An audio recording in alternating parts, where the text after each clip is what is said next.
Kamusta mga tol? Nga pala naisipan ko palang gawan ng tambayan si Lucky. Yun, una muna naghalo muna ako ng semento at diretsong inilagay ko dun sa inimbak kong mga bato para sa magiging tambayan ni Lucky. At syempre para maging komportable na din siya. Pasintabi nga pala sa mga mason dyan, sa mga karpintero kasi hindi tayo kagalingan dyan. Para na din sa kaalaman ng iba, mahilig talaga ako mag-DIY. 'Pag alam ko naman na kaya ko, yun, ako na talaga gumagawa. Sayang din kasi yung ibabayad kung alam naman natin na medyo alam naman natin gawin yung mga bagay na gusto nating gawin.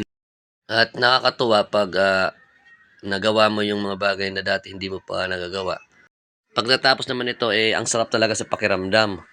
Siyempre, proud ka kasi ikaw ang gumawa. Yun. Nga pala, inumpisahan ko na pala yung paglagay ng pinakabubong ng bahay tambayan ni Lucky. So, marunong tayo din kahit paano magkarpintero. Padandahan. Hanggang sa mabuo, nagamit din natin yung yung THE dati na subject. Yon. So, yun, sinukat-sukat ko muna para hindi tayo magkamali sa ilalagay natin sa taas. So, yan.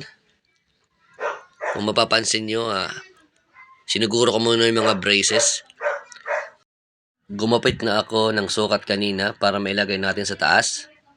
So ayan, gumamit ako ng gloves para hindi tayo masugatan. Nga pala yung nakikita nyo na may steel at saka may kahoy kasi parang support na din yan.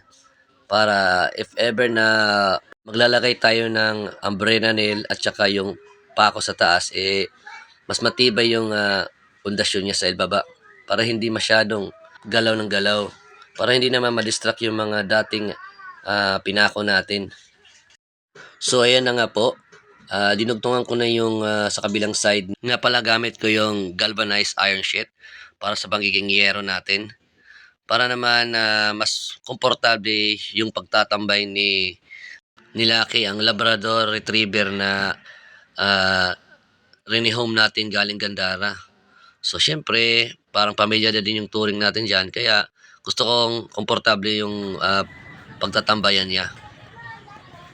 At ayun na nga, so pinakita ko sa inyo yung simpleng gawa ko.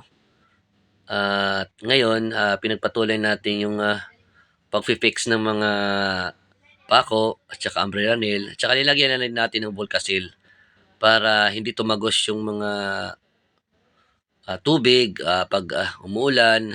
Hindi agad masira yung ginawa natin para matakpan na rin yung pako at saka umbrella nail. Yan. So, isa-isa natin nilalagay lahat. Dinagdagan ko nga pala ng dalawang tiles na natitira namin sa bahay para mas ayos tingnan. Yan dalawa. Para, siyempre yun diba? Mas magandang tingnan. Yan. So, ayun na nga. Kinuha ko na si Lucky at saka linagay ko na dyan sa pagtatambayan niya.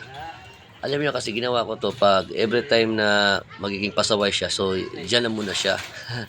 Para, siyempre, natuturuan din natin ng leksyon kung pasaway siya. Pero mostly, ilalagay ko dyan para hindi masyadong maging makulit. Kasi medyo bata pa siya, 8 months pa lang siya, masyadong makulit pa. So, yun. Hanggang dyan na lang po yung vlog natin. Maraming salamat nga pala sa nanonood. Siyempre, sa hindi pa napag-follow, alam na. Thank you!